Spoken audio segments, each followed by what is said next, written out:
Olá, estamos aqui no programa Panorama Imobiliário em Pauta, com apoio da Crédito Real, administradora de condomínios e imobiliária, com sede em Porto Alegre, Rio Grande do Sul, Santa Catarina. A Crédito Real tem grandes soluções e é um super parceiro do Panorama Imobiliário em Pauta.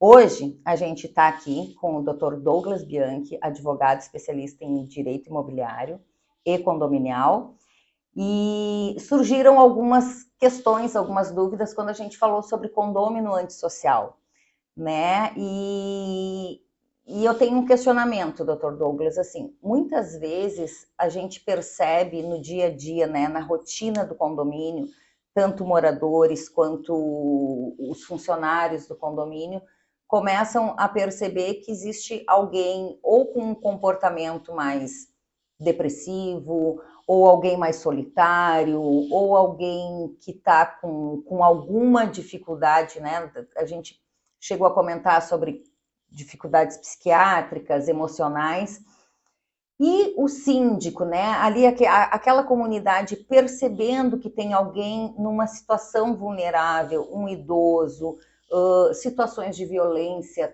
doméstica também. O que a gente pode fazer nesses casos? A primeira coisa que a gente tem que ter muito claro é que esse condômino que tem uma dificuldade, uma necessidade de atenção especial, e não é um antissocial, porque a conduta dele não é porque ele quer, é involuntário muitas vezes, né? Seja por uma agressão, seja por uma questão psicológica. Então, eu gosto de usar esse tema como uma pessoa vulnerável, que precisa de uma atenção especial e que, por vezes, não é uma obrigação do síndico, mas como pessoa tu pode dar um suporte. Entrando na parte geral, tu comentou, por exemplo, um idoso em situação de abandono, uma criança em situação de maus tratos. O poder público tem vários órgãos auxiliares que podem ajudar devem ajudar na administração condominial, como, por exemplo, Delegacia do Idoso, Conselho Tutelar, o próprio Ministério Público tem uma atuação muito forte nisso, onde o síndico pode, ou qualquer condômino, né, quanto mais gente denunciando isso, melhor, fazer uma denúncia para o poder público para ter uma intervenção e daqui a pouco um acompanhamento, seja para encaminhamento para uma instituição que possa recepcionar aquele tipo de cenário da situação da pessoa, para que dê um tratamento e consiga trazer ela para um convívio mais saudável, não só para o condomínio, mas para o seu dia a dia. Isso é muito importante. E trazendo um pouquinho mais específico a questão da violência doméstica que você comentou. Sim. Que hoje nós temos legislação própria e específica para isso, que traz a obrigação para o síndico.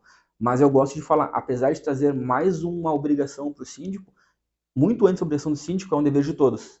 Então, se eu visualizo que no meu condomínio tem uma violência doméstica, eu como cidadão me sinto na obrigação de fazer a denúncia. Vou comunicar ao síndico? Vou chegar ali, Ariane, olha só, tal situação no apartamento X, tem como tu encaminhar? Vou fazer a minha parte, vou registrar um boletim de ocorrência, vou avisar o conselho tutelar, porque como cidadão também tem a sua obrigação. O síndico recebeu esse encargo há alguns anos, mas antes disso, todos como cidadãos deveríamos ter essa conduta de acompanhamento.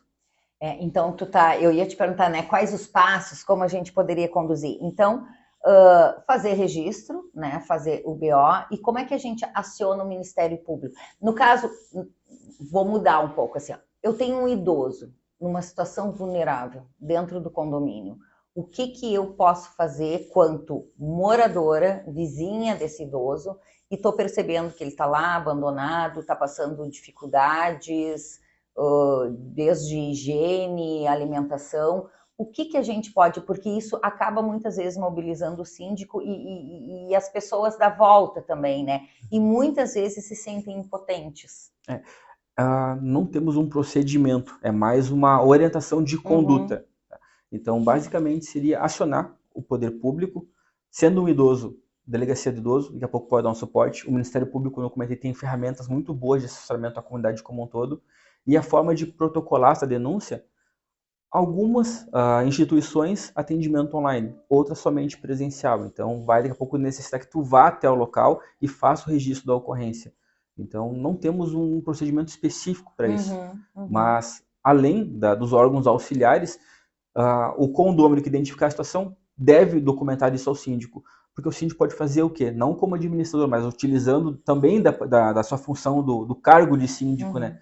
Verificar daqui a pouco com seus registros com a imobiliária se tem algum contato de familiar. E aí estimular que a família venha pro condomínio e dê assistência pro familiar.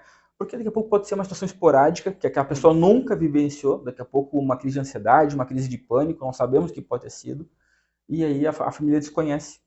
Então, tu convidando daqui a pouco um pai, uma mãe, um irmão a vir para o condomínio para intermediar, resolve a situação, tanto do condomínio quanto do morador.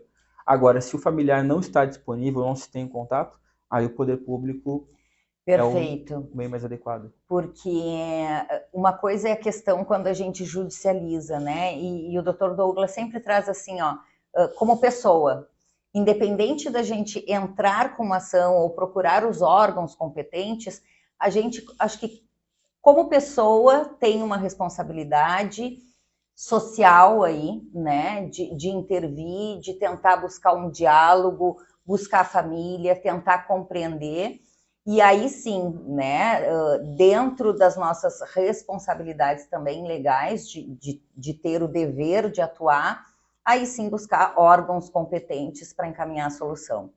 Uma coisa que eu gosto de frisar é essa questão da comunicação. Porque, vamos lá, vamos pegar uma conduta mais simples, barulho fora do horário. Normalmente o síndico não tem o contato de chegar com o Douglas e explicar assim, olha, ontem recebi reclamação, som alto, cuida. Eu estou te comunicando, mas vai chegar uma notificação, eventualmente uma multa. Só chega a notificação, só chega a multa. Daqui a pouco não foi o Douglas, ou isso vai chegar de uma forma que é perseguição comigo. A conversa antes da notificação e da multa, ela prepara e também sensibiliza os dois lados, diminui a animosidade do que receber uma notificação fria na tua casa. Então, daqui a pouco, a conversa, nem seja por WhatsApp, uma mensagem, Douglas, olha só, recebi reclamação, de fato aconteceu, então cuida, eu estou conversando contigo, estou pedindo, mas mesmo assim, amanhã ou depois tu vai receber a notificação, a conduta, se for passível de multa, a notificação segue acompanhada de uma multa, então tu está ciente, cuida para não voltar a acontecer.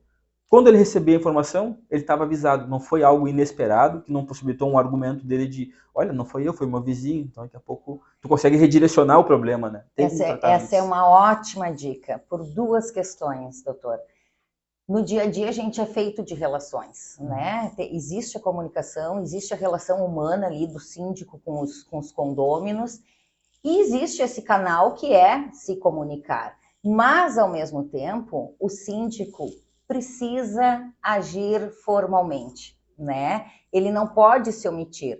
Então, sim, ele vai conversar, ele vai dizer e vai avisar, olha, infelizmente, eu preciso te notificar. Por quê? Porque o condomínio precisa seguir ritos formais, né? E muitas vezes as pessoas pegam e levam lá para o coração, mas o Douglas foi lá e me falou, mas acabou me mandando a notificação. E a gente precisa entender que isso é fundamental, isso é necessário dentro da vida condominial, né? Não dá e é uma obrigação do síndico, né? Não tem como fugir a regra do condomínio, porque tu é o fiscal da regra e o executor dela, então. Exatamente. Ok, doutor Douglas, muito obrigada pela sua participação. E encerramos esse bloco agradecendo a Crédito Real, o apoio da Crédito Real, e siga as redes sociais do Panorama Imobiliário, Instagram, e o nosso canal no YouTube. Aproveita, te inscreve no canal e ativa o sininho, que toda terça-feira entrará um programa novo no ar.